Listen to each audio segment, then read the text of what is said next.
E aí galera do sétimo ano, o professor Jairo chegando para mais uma aula de arte e hoje nós vamos dar início à discussão de um tema muito bacana que está dentro do nosso tema, que nós já falamos no último encontro, que fala do cinema mudo e a interpretação da realidade.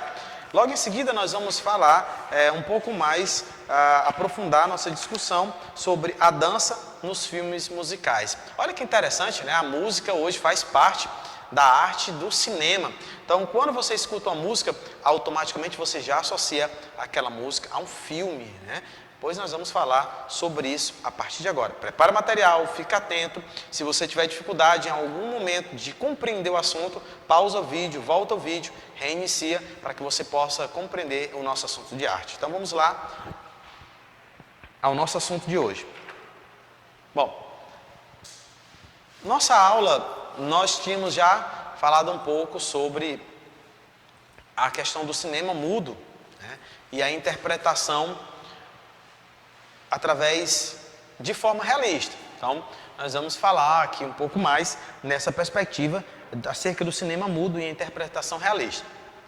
Interpretação diante das câmeras, a relação entre a produção de conteúdo, visuais e o consumo desses produtos mudou drasticamente o advento da internet. Hoje, podemos gravar vídeos com facilidade, usando, por exemplo, aparelhos de celulares e postá-los instantaneamente para que o mundo todo veja. Olha como a tecnologia avançou, a tecnologia trouxe de fato algo fácil e que é de acesso de todas as pessoas, que é através da tecnologia.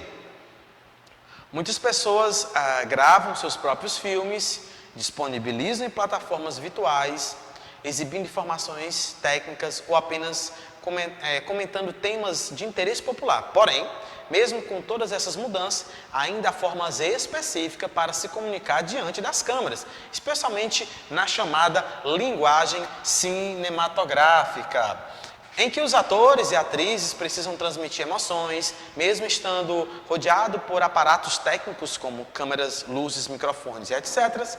Os atores e as atrizes precisam ter muita concentração para ouvir os comandos da equipe técnica, sem que isso interfira na interpretação. Quando o diretor, por exemplo, fala algo, os atores continuam focados na cena, como se nada tivesse acontecido. Embora siga as orientações, pois eles não podem se mover para olhar para o diretor, pois mudaria sua expressão corporal. Atenção que isso é um dos pontos importantes dentro do que nós estamos estudando na hora em que os personagens estão ali, os atores estão construindo a cena. A expressão corporal, o que afetaria o produto audiovisual final. Aqui está falando justamente que na hora que o diretor cobra algo, eles precisam continuar na mesma posição para que não tenha alteração, né? Aí você pergunta, professor, e nós estamos falando sobre o quê? Nós estamos falando o cinema e a arte, do cinema mudo à interpretação realista, né? Ou seja, a interpretação diante das câmeras. Nós estamos trabalhando com essa temática. Vamos um pouquinho à frente, tá? Essas são algumas atividades que vocês vão estar realizando. Cinema mudo. Então, nós falamos que até as primeiras décadas do século XX, o cinema ainda era mudo. Ou seja, não existiam cenas faladas, apenas músicas para acompanhar a projeção. Apesar de já existirem antigas iniciativas para sonorizá-los, por quase 3 décadas, os diálogos dos filmes era compreendido pelas expressões. Olha que interessante, as expressões faciais. Às vezes eram um tanto exageradas, existia também a questão que elas eram caricaturadas, né? E por pequenos textos que apareciam em alguns momentos entre as cenas. O cinema mudou. Que bom que nós hoje temos um cinema dinâmico, um cinema atual, cheio de tecnologia. Então, o cinema mudo, com o passar do tempo, ele vai valorizar, né, a expressividade e a dramaticidade do ator, destacando suas expressões faciais. Hoje, como eu disse para vocês, né? Diferente do que se tinha aqui no passado, o cinema evoluiu e com essa evolução ele ainda utiliza-se das expressões, mas hoje se tem a música, hoje se tem um estilo diferente, uma introdução, um som, um fundo musical para que a cena ela fique completa. Como a história precisava ser compreendida sem textos, os artistas se dedicavam a uma representação dramática mais intensa para que o público entendesse as cenas basicamente com imagem. Então não era fácil produzir cinema nessa época, não era fácil ter ali ideias e personagens prontos, mas os atores precisavam incorporar justamente essa ideia da expressividade dramática. Por essa razão, muitos artistas que começaram a atuar no cinema mudo vinham do teatro e de companhias teatrais de mímica. Olha aqui, o pantomima, ele traz aqui. Então, os atores vinham com essa perspectiva e eles eram inseridos no teatro. Outra contribuição vinda da linguagem teatral para a linguagem cinematográfica foi o uso de cenários. Então, chega-se ao cinema por conta do teatro, cenários, figurinos e maquiagem. O filme pioneiro na utilização desses recursos foi Viagem à Lua, de 1902, de Georges Méliès, que além de ator era ilusionista. Então esse foi o primeiro filme com o primeiro recurso que tivemos ali no cinema. Vamos um pouquinho para frente para que a gente possa entender um pouco mais. Representantes da mímica e do teatro no cinema. Então aqui nós falamos no último encontro sobre alguns desses nomes. E aqui, para que a gente possa relembrar, eu vou falar sobre Charlie Chaplin. Tá? Você vai ter aqui outros nomes, como eu falei aqui embaixo, mas eu quero trazer novamente um destaque para ele, que ele é o grande mestre, Charlie Chaplin, 1889 a 1977.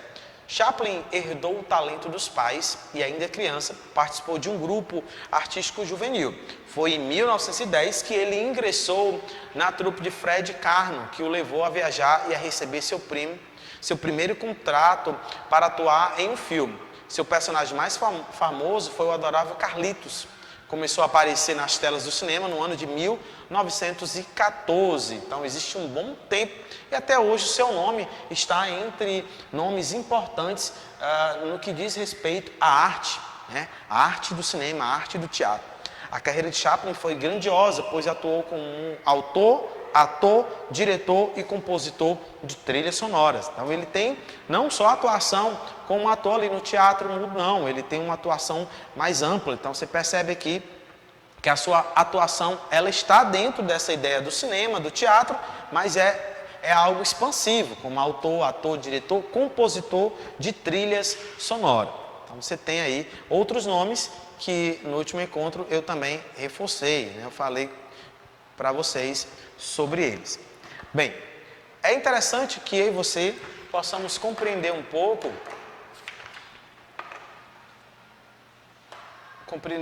sobre alguns nomes que vão fazer parte, tá? Que vão fazer parte dessa origem ali do cinema, né? Do cinema mudo, tá? Então vamos lá. Bem, do cinema mudo para o cinema sonorizado. Então, quando os filmes passaram a ser sonorizados, uma série de mudanças aconteceu no cinema.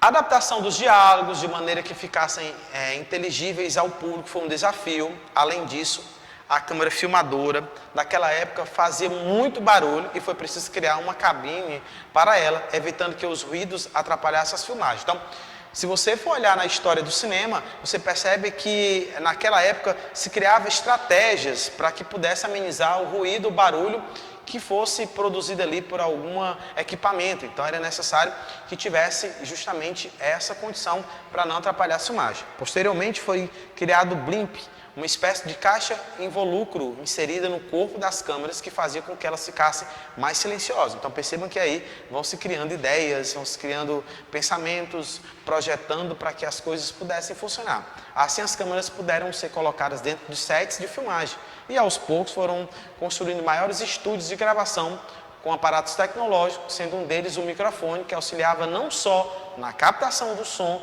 como também na compreensão dos textos falados pelos atores. Houve ainda a redução e o treinamento de voz com exercício de técnica vocal.